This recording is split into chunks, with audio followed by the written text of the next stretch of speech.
kind of purple state recently with different results in governor and Senate level. But let's go ahead and let's say Trump ekes that out and wins Arizona this time. Let's say he wins Georgia in 2024 as well and defies odds there and flips 2 states like that back, even though there's all kinds of indications that Georgia has rejected him multiple times. Well, let's go ahead and just assume he pulls off the Georgia win. What does that leave us with? North Carolina, which he can definitely win. He's won it in the past. But then there's Virginia. If Trump wins those states I just mentioned, he still has to win Virginia or he will lose.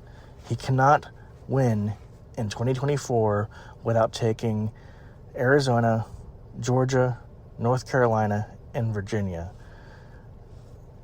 The only way he could overcome that would be to win in Pennsylvania, which just elected a man they were so desperate for a blue result in the Senate. They elected a man who showed up to a Senate press conference in hoodies and shorts.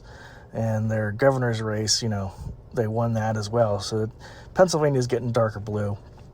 There's no reason to see any change like that in the Midwestern states. They're staying blue like they've been in all the races, with the exception of, that year Trump had the anomaly and eked out those wins up there. So barring some crazy changes in the Rust Belt, he's got no choice but to go spend lots of money in Georgia, Virginia, and Arizona. And, there's just not much room for error there.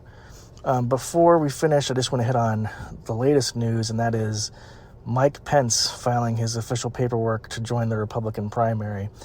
And, just looking at the field as it stands, you've got DeSantis, Tim Scott, Nikki Haley, Mike Pence, and, of course, Trump. But of all the candidates in there, I've got to say Mike Pence has the worst path, if any, to winning a nomination. And the simple reason for that is, Trump fans can't stand him because they feel like he betrayed them on the vote to confirm Biden's victory in the electoral vote count.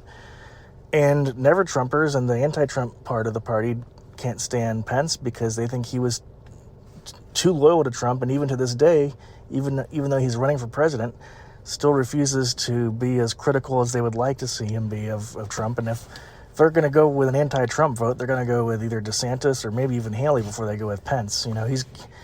Pence is maxing out around the same area as Haley and Scott. They're all under 10%. So I don't know what Mike Pence's advisors and family are thinking, but at this point, he's doing nothing other than keeping DeSantis down. And I'm sure